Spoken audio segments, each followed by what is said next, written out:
This is the end of section 8.3 notes on special right triangles. We're told that ABCD is a square, and we know the diagonals of a square bisect each other. They're congruent, they're perpendicular to each other, they bisect the angles. What this does for us is it creates a bunch of 45, 45, 90 triangles. And since BE is equal to 3, that means that AE is equal to 3. All of these lengths are 3. But more importantly, as it gets to the perimeter, the length of AB is 3 root 2. So all of the sides are going to be equal to 3 root 2. The perimeter then is the sum of those 4 sides. When you add those together, you're going to get a perimeter of 12 root 2 units. Next problem, we have this composite problem built up of a few things. I have this right angle. Its linear pair is going to be a right angle. Its vertical angle is a right angle. So there's a lot of right triangles in there.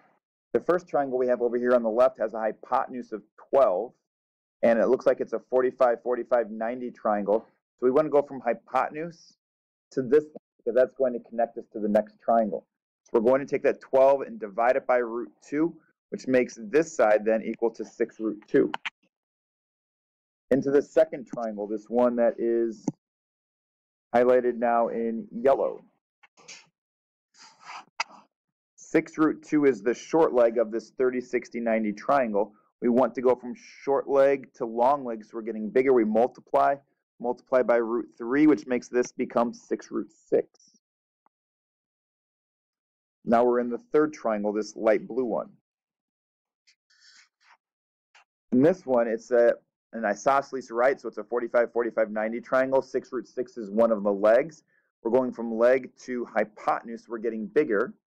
We have to multiply it by root 2. If we multiply that by root 2, it becomes 6 root 12.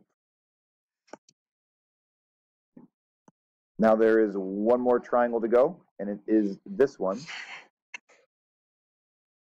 This is a 30, 60, 90 triangle. I can see the 30 and the 90, so that's got to be 60.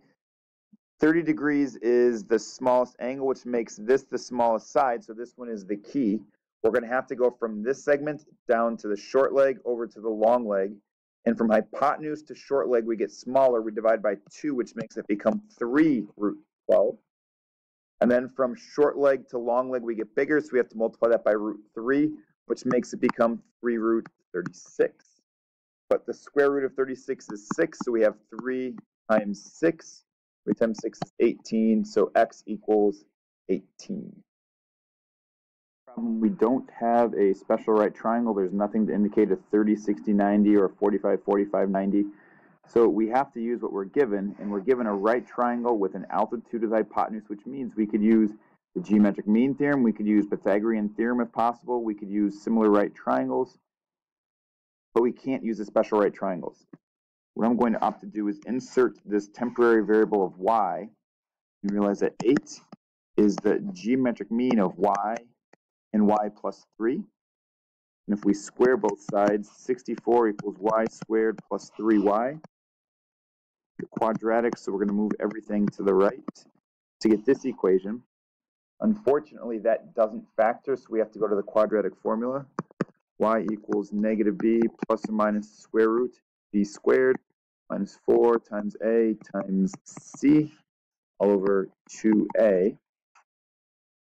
Simplifying this a little bit, negative 3 plus or minus square root of, evaluate this entire discriminant under the square root sign, that's going to be 265, and it's all over 2. As I look at the value of y is the length that must be positive. However, negative 3 minus the square root of 265 is negative, divided by 2 keeps it negative, so this minus sign needs to be taken away.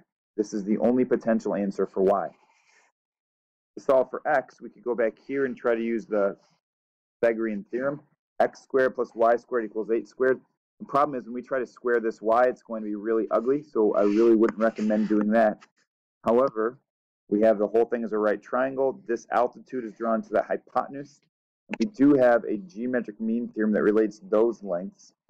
Specifically, x, which is what we're trying to solve for, is the geometric mean of y.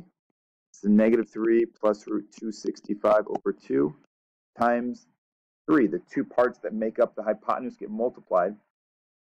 We're taking this 3 times a fraction. When you multiply an integer by a fraction, you multiply the numerator by that fraction, or by that number. So 3 times negative 3 is negative 9, plus 3 root 265, and it's all going to be over 2.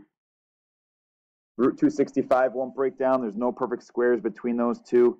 And we're not looking at trying to simplify these things entirely, but we do only have one answer here because we had to drop that plus minus down to just plus. This is our length for y.